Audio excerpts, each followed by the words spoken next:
Client experience. It's a hot topic for financial advisors. I'm Patrick Brewer from the Model FA, and I want to break down one component of your client experience, the offer.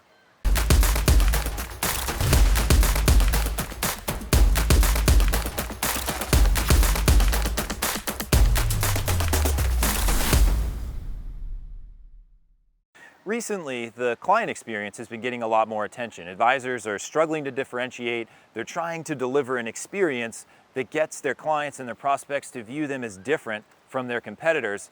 And a lot of consultants and people in the industry are saying you need to improve your client experience. You need to make your client experience better so that people can perceive these differences and they choose you as an advisor.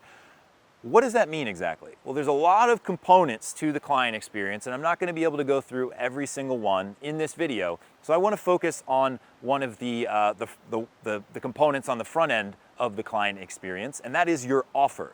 This is the offer that you are making to your ideal prospect to pique their curiosity and eventually get them to sign up for your services. The offer has to be in alignment with the way that they see the world. So if they are an entrepreneur, they're going to be more growth oriented. They're going to be more impact focused. So the offer that I build for an entrepreneur is going to be a lot different than the offer that I build and the experience that I build for a retiree. My offer for an entrepreneur that I've created for our firm SurePath Wealth is called the SGS framework. It stands for Significance, Growth, and Stability. So I walk them through in the discovery meeting the three buckets: money and investments and capital that are used for significance. This is your impact, charitable endeavors. Money that's used for growth, which is to help you evolve and grow as a business owner, as an entrepreneur. And then money that's used for stability. This is for lifestyle design and protecting income in your family. So I educate them on all these core components, but I'm selling it in a way that makes sense specifically for the entrepreneur, someone who cares about things beyond just themselves. They want to have an impact on society. They want to leave a legacy. They want to continue to grow and evolve. If I sold that same offer, that same experience to a retiree, they're going to look at me like I was insane, because they're wanting to buy certainty. They're wanting to buy a proven process to help them generate and secure more retirement income. So you need to create an offer that is appropriate for the person that you're targeting. So you need to understand their mindset. You need to understand what their goals and their aspirations are. And you need to understand how to fit that together in a package into a product that allows them to see the value. So that is your offer. It's productizing the service that you can provide and breaking it up in a way that people can see the value. So what do I mean by breaking it up so that people can see the value? Well, I'm not going to go to an entrepreneur in the first meeting and say, hey, let's go through this really long wealth vision exercise between me, you, and your spouse. It's going to take like 14 hours, and we're going to map out exactly where your capital sources lie, and we're going to figure out how much is in the significance bucket and how much is in the stability bucket. They're going to look at me like I'm insane. They're not going to give me that much time. I need to be intentional about how I build this relationship with the entrepreneur.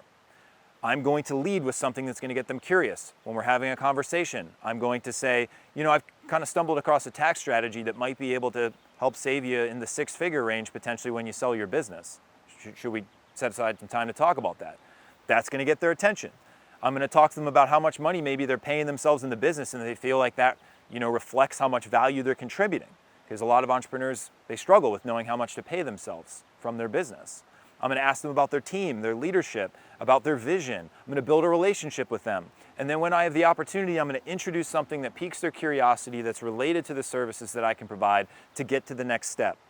Now, once I'm in that meeting, I'm going to explain the framework. I'm going to explain the idea of the SGS framework, and I'm going to ask them to commit to that at the end of the meeting after I've done a great job of asking them open-ended questions and painting that vision for them. And at that point, it's going to feel much less like an obstacle. It's going to make a lot more sense. So it's taking your offer, productizing it, and then sequencing it in a way that it's bite-sized, creates micro commitments, and it creates buy-in and intentionality in the process so that by the time they reach the end of the offer, it's easy for them to sign up.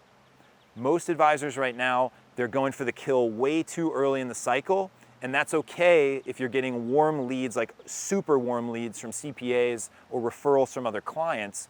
But if you're working with cold leads, acquaintances, people that know a little bit about you, maybe they're curious skeptics, but they're not that interested right now, you need to piecemeal your offer and break it up into bite-sized elements so that they can consume it in a way that feels good to them. So part of the client experience is developing an offer, productizing it, breaking up the distribution of that offer into different steps, and selling it in a way that feels really good to the target client, and all the while understanding that the client only wants to buy something that fits with their view of the world and their mindset. So don't try and sell, the significance-driven entrepreneur on certainty. Don't try and sell the retiree on building a huge legacy. They're just not interested in that. So know who your audience is. Create your offer specifically for one person. Once you've got it down, you can leverage it, you can train other people in your team to use it, and you can build a massive business if you desire. So if you want to learn a little bit more about that, we talk about it on the podcast. Drop the link below. You can click to subscribe. I recommend watching the podcasts that are related to client experience and marketing. We'll go deep. And if you have any questions, you can feel free to join our Model FA Facebook group as well. I'll look forward to talking to you soon. Take care. Hey, if you like this video, be sure to like and subscribe to the channel. You can subscribe right in the bottom right-hand corner. Drop us a like, and we'll be sure to hit you with the latest and greatest content on marketing, practice management, sales, so you can build a fiduciary financial advisory practice that you can be proud of.